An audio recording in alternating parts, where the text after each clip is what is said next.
India کے جدید اور لڑاکا ڈرونز کا ہدف کون؟ جنوری 2018 میں شمالی مغربی شام میں روس کے زیر انتظام خمیم فوجی اڈے پر باغیوں کے حملے کے چند دن بعد اسی جگہ پر 13 ڈرونز نے بیک وقت حملہ کر دیا۔ یہ جنگ کی تاریخ میں اپنی نوعیت کا پہلا حملہ تھا۔ روسی افواج نے ان میں سے 7 ڈرونز کو مار گرایا اور باقی 6 کو جام کر دیا تھا۔ اس حملے میں کوئی جانی و مالی نقصان نہیں ہوا، لیکن یہ ایک تشویشناک پیش رفت ہے۔ سوارم ڈرونز کیا ہیں؟ ڈرون یا بغیر پائلٹ کے چھوٹے جہاز جنہیں UAV کہا جاتا ہے نسبتاً سستے ہوتے ہیں۔ ان کا استعمال کرنا آسان ہوتا ہے۔ ان میں ایسی صلاحیتیں ہیں جو روایتی جنگی حکمت عملی کو پورا طرح الٹا دیتی ہے۔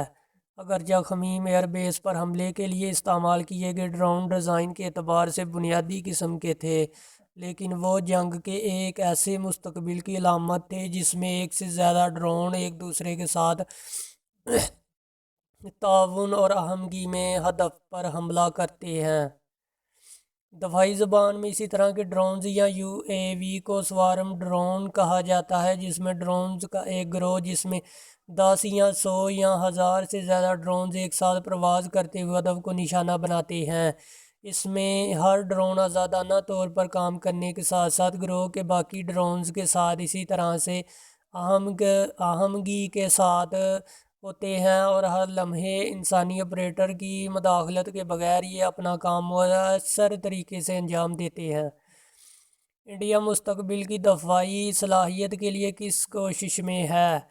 انڈیا کے دفاعی ادارے ان تبدیلیوں سے بخوبی واقف ہے۔ شام کے تنازع کا حوالہ دیتے ہوئے 2021 میں اس وقت کے آرمی چیف جنرل منوج نے کہا تھا کہ کمپیوٹر الگورتھم پر مبنی ڈرون کا تخیلاتی اور جارحانہ استعمال، جو پہلے ادلب اور پھر ارمینیا آذربائیجان کی جنگ میں ہوا، جنگ کے روایتی فوجی ہارڈ ویئر کو چیلنج کیا ہے، جیسے توپ خانہ اور زمینی فوج۔ انڈیا فضائیہ کے لیے سوارم ڈرون تیار کرنے والی ایک کمپنی کے بانی سمیر جوشی کہتے ہیں کہ سوارم ڈرون ہی جنگ کا مستقبل ہے اور انڈیا بھی اسی میں حصہ داری لینے کی کوشش کر رہا ہے۔ میک ان انڈیا کے پروگرام کے تحت انڈیا ایسے اسٹارٹ اپس کی حمایت کر رہا ہے جو اختراعی خیالات لانے کی کوشش کر رہے ہیں۔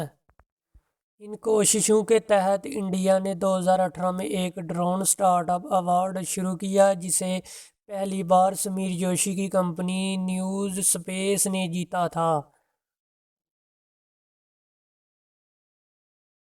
انڈیا میں ڈرونز کی تیاری۔ انڈیا کا مقامی ڈرون پروگرام امریکی ڈرون کے استعمال سے شروع ہوا تھا۔ اس ڈرون کی مدد سے انڈیا کی defence research and development organisation DRDO نے لکشیا نامی ڈرون تیار کیا، جو کہ انسانی نگاہ سے آگے تک جا سکتا ہے۔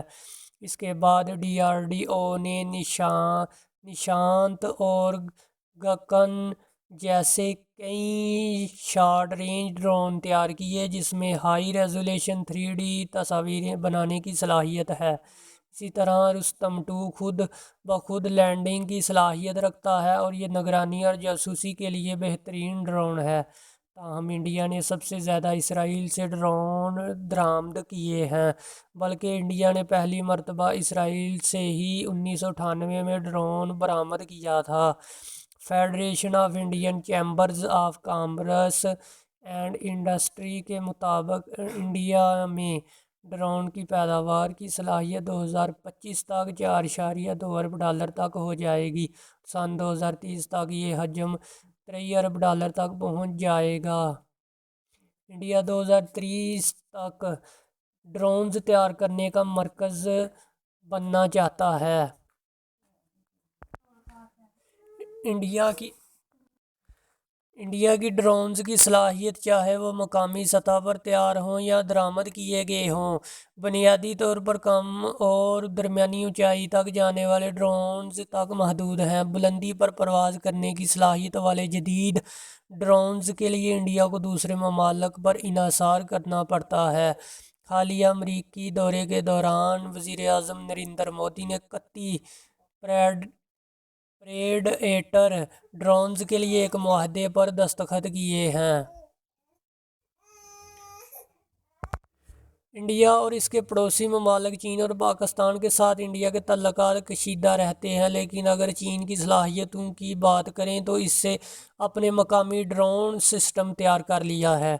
سمیر جوشی کہتے ہیں کہ 2000 کی دہائی کے اوائل سے چین نے فیصلہ کیا تھا کہ جو کچھ ان کے پاس ہے وہ بہت اچھا نہیں، لیکن وہ چاہتے ہیں کہ وہ اچھا اور بے مثال ہو، اور وہ جو چاہتے تھے اس پر کام شروع کر دیا۔ پچھلے 20 سالوں میں انہوں نے سب کچھ بدل کر رکھ دیا۔ اگرچہ جنگ کی صورت میں استعمال نہ ہونے کی وجہ سے چین کے مقامی ڈرونز کی صلاحیت کا اندازہ لگانا مشکل ہے، یہ واضح ہے کہ اس نے ڈرونز کی ایک رینج تیار کی ہے اور مستقبل پر نظر رکھتے ہوئے مزید تیار کر رہا ہے۔ اسی طرح پاکستان کے پاس چین اور ترکی کی مدد سے فراہم کردہ ڈرونز ہیں۔ ترکی سے حاصل کردہ ڈرونز کتنے مؤثر ہیں وہ آذربائیجان، آرمینیا اور یوکرین روس جیسی جنگوں میں ظاہر ہو گیا ہے۔ اسرائیلی اور امریکی ڈرونز ہمیں پاکستان پر اور کچھ حد تک چین پر بھی برتری فراہم کرتے ہیں، کیونکہ یہ جنگوں میں آزمائے جا چکے ہیں۔ کیا انڈیا ڈرونز بنانے کا عالمی مرکز بن سکتا ہے، ایک ایسی صنعت میں قدم جمانے کے لیے جس پر امریکہ اور چین کا غلبہ ہے؟ اب ترکی اور ایران جیسی ابھرتی ہوئی طاقتیں بھی اہم کردار ادا کر رہی ہیں۔ انڈیا سمیر جوشی اور مہت جیسے لوگوں پر انحصار کر رہا ہے۔ انڈیا میں ڈرون بنانے والے مقامی سطح پر ڈرون کی تیاری میں آنے والی مشکلات کی نشاندہی کرتے ہیں، جیسے کہ سافٹ ویئر کا لائسنس اور مستقبل کے ڈرون میں استعمال ہونے والے ہارڈ ویئر کی درآمد جیسے چیلنج۔ وہ کہتے ہیں کہ اب ٹیکنالوجی پر کسی کی اجارہ داری نہیں بلکہ فنڈنگ کی زیادہ ضرورت ہے۔ اگر حکومت فنڈنگ فراہم کر دے تو انڈیا میں بہت صلاحیت ہے، لیکن کیا انڈیا میں دستیاب تکنیکی صلاحیت اور ان چیلنجوں پر برتری حاصل کر سکتی ہے جن کا اس کی نوزادہ ڈرون صنعت کو سامنا ہے؟ جوشی کہتے ہیں کہ گزشتہ 2-3 برسوں سے حکومت کافی توجہ سے ان جیسے ڈرونز تیار کرنے والوں کی بات سن رہی ہے، لیکن میرا ماننا ہے کہ ہمیں اس کا پہلا اشارہ 2025 سے 2027 کے درمیان ملے گا۔